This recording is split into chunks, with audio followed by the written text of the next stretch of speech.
Assassino serial é aquele que mata em série. Jamais você vai ver o psicopata chorar. O psicopata não chora, o psicopata não sente. Que mata num rompante, num impulso. Ele até pedia para não ir pra rua, né? Eu não tenho condições de ir pra rua. Porque se eu for pra rua, imediatamente eu vou matar. É porque ele mata 5, 6, 7, 8, 10, quantos tiver pela frente. Para ele não existe o elemento da culpa, o sentimento de culpa.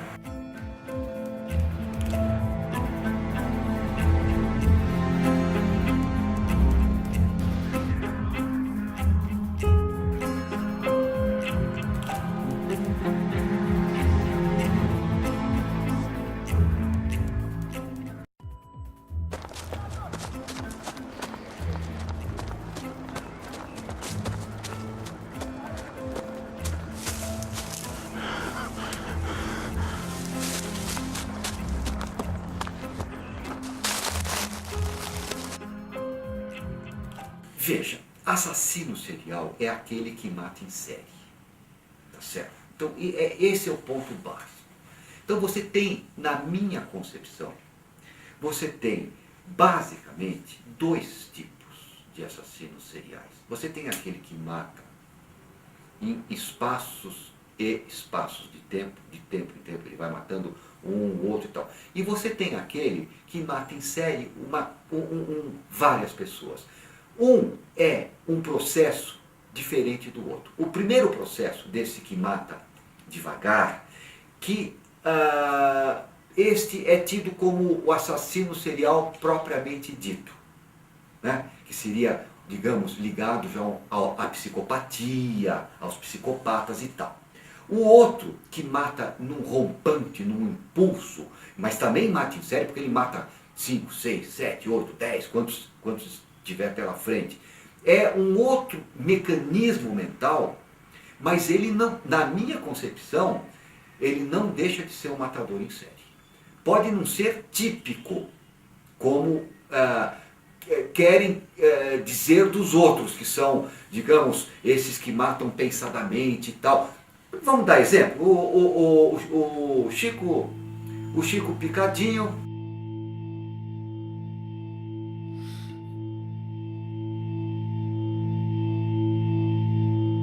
o Maníaco do Parque.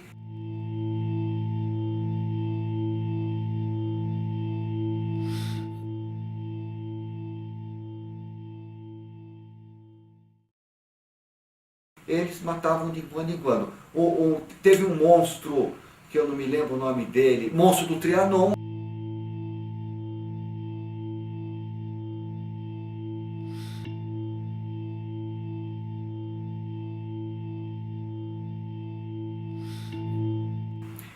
Um matador também que teve na cidade interior, ele matava de quando em quando. 1, 2 por semana, 1 por mês, ou a cada 2 meses 1. Isso tem. É relativamente, entre aspas, comum.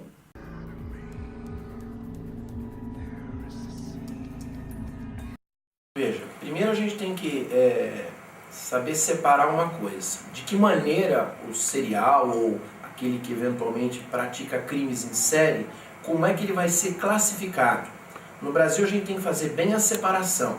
Se ele tinha condições de saber, se ele tinha entendimento daquilo que ele estava fazendo, ou se ele não tinha entendimento do que ele estava fazendo em razão de uma doença mental. Isso sempre quem faz avaliação não somos nós. Toda vez que eu tenho dúvida de um determinado crime, da agressividade do agente, da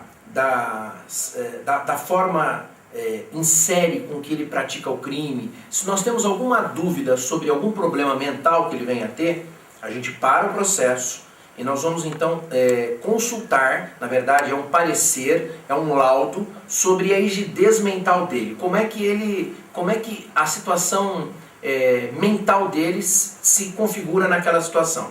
E os peritos vão dizer para nós, ele tinha conhecimento do que ele estava fazendo, ou ele não tinha conhecimento do que ele estava fazendo em razão de uma doença mental. Aquele que mata em série, o enquadramento dele é no meio termo. Ele está entre o completamente louco e o completamente são. É o que nós chamamos de híbrido. É o caso, por exemplo, do Maníaco do Parque, né? O Maníaco do Parque, que tanto se divulgou há um tempo atrás, alguns anos atrás, que seria supostamente um matador em série, a situação dele era de um híbrido. Aquele rapaz que entrou no shopping e matou, ele também é híbrido.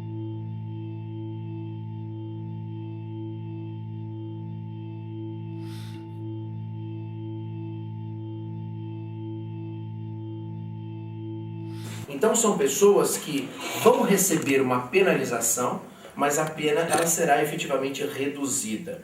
Aquele que não tem o conhecimento completo em razão de uma perturbação mental, a pena ela é reduzida de 1/3 a 2/3. Então ele vai ser penalizado, mas a pena dele é menor. Ou nós ficamos na primeira classificação tradicional da pessoa que tem pleno conhecimento do que ela está fazendo. E aí ela recebe a pena com todas as circunstâncias agravantes que eventualmente tiver. Aquele rapaz do Rio de Janeiro, que entrou na escola, matou todo mundo e se matou.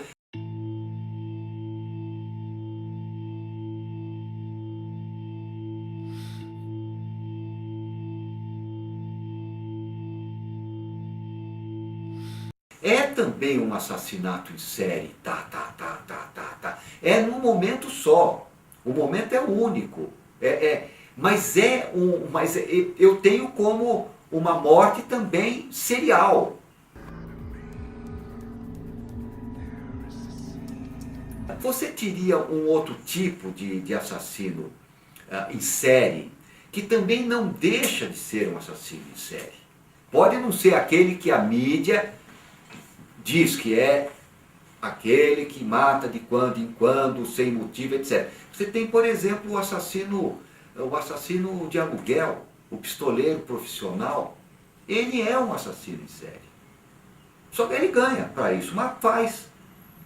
Temos alguns casos também que não são propriamente patologia, mas sim meio de vida quase, né? Por exemplo, nós vemos casos de pistoleiros, pessoas que são contratadas para matar, né? Então, às vezes são comerciantes que contratam, são pessoas do bairro, e ele vira, na verdade, também um matador em série. Então, eu acho que nós poderíamos, teoricamente, colocar todos esses 3 tipos principais, de modo especial 2 patológicos, não é? Que seria aquele que mata no impulso e aquele que é, vamos chamar assim, ritmado, né? Que são sempre ligados a alguma patologia, e um outro que seria um criminoso comum, é aquele que mata porque ele ganha para fazer aquilo.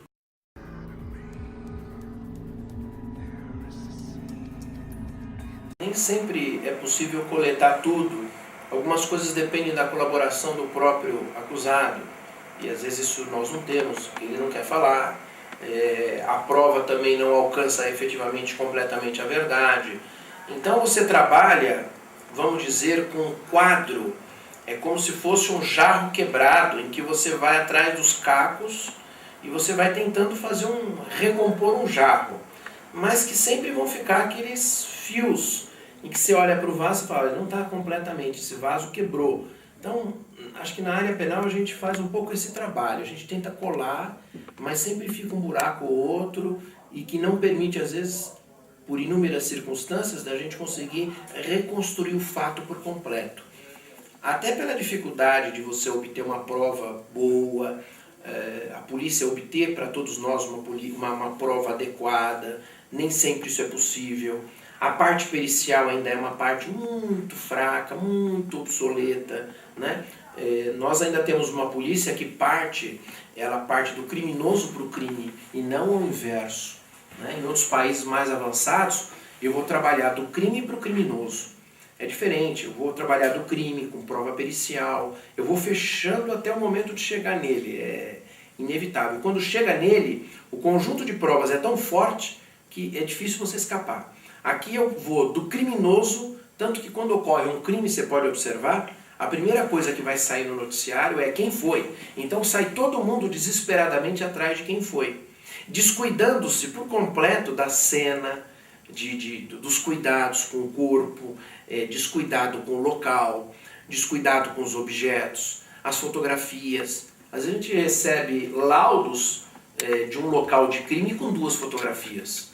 Então, da porta, de uma mesa, coisa que às vezes você fala, isso não vai me ajudar em nada, quando nós poderíamos dar uma atenção melhor. Então, a falta de contribuição de todos esses elementos, às vezes complica na avaliação de um crime. Eu tive muita relação com ela, muitas relações mesmo. Agora, ela sumiu por conta própria, não sumiu porque eu dei fim nela, não. Na hora que esse menino aparecia, tu não tinha maldade na cabeça? Não, na hora que esse menino aparecia, eu não tinha, assim, maldade nenhuma, não. Assim, não passava nada pela minha cabeça, não. Mas quando começava aquela confusão na minha cabeça ali, parece que o negócio ficava falando ali eu ia começando a ficar de outro jeito.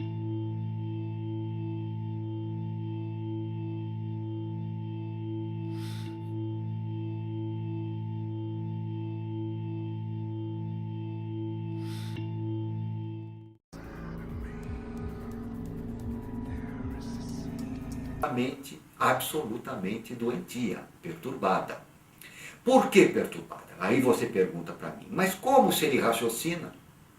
Como se ele tem o pensamento em ordem? Porque se ele visse a polícia, ele recuaria. Então ele sabe o que ele está fazendo. Mas como se ele tem planos, ele monta determinadas pegadas para poder se aproveitar da vítima de uma situação melhor, né? Então isso não é loucura.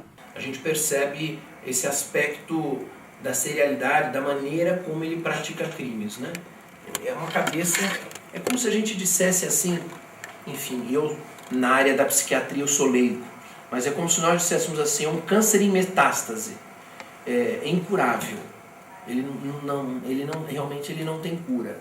Seria um caso de patologia de um grau em que nós chegaríamos à conclusão que os próprios médicos hoje já chegam, é incurável. Você pode amenizar, mas é incurável. Ele não tem cura. Realmente é como se a gente pudesse dizer que num aparelho de televisão faltou uma válvula, uma peça, um chip que torna aquilo ali completamente inviável, sem a possibilidade de eu colocar o chip. É um brinquedo que não tem conserto. Eles não conseguem deixar de praticar. Não adianta, colocá-los na rua, eles praticam. O Chico Picadinho, numa das entrevistas que eu pude olhar e analisar bem, ele até pedia para não ir para a rua, né? Eu não tenho condições de ir para a rua, porque se eu for para a rua, imediatamente eu vou matar.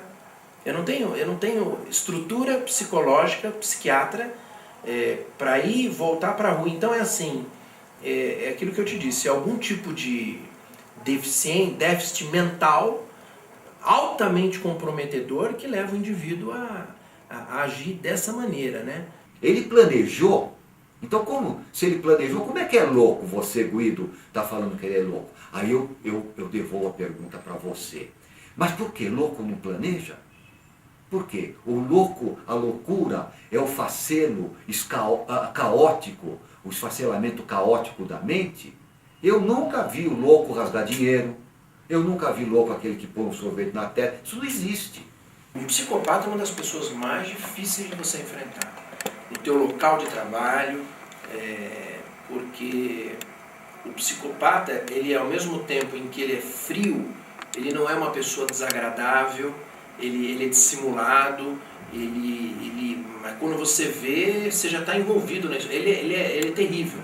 Então, existe a loucura pensada. Existe a loucura premeditada. Você sabe onde está a loucura? No objetivo final da ação. O objetivo final da ação é mórbido, é doentio. Então ele planeja tudo, mas para uma finalidade mórbida. Por exemplo, matar para ver cair.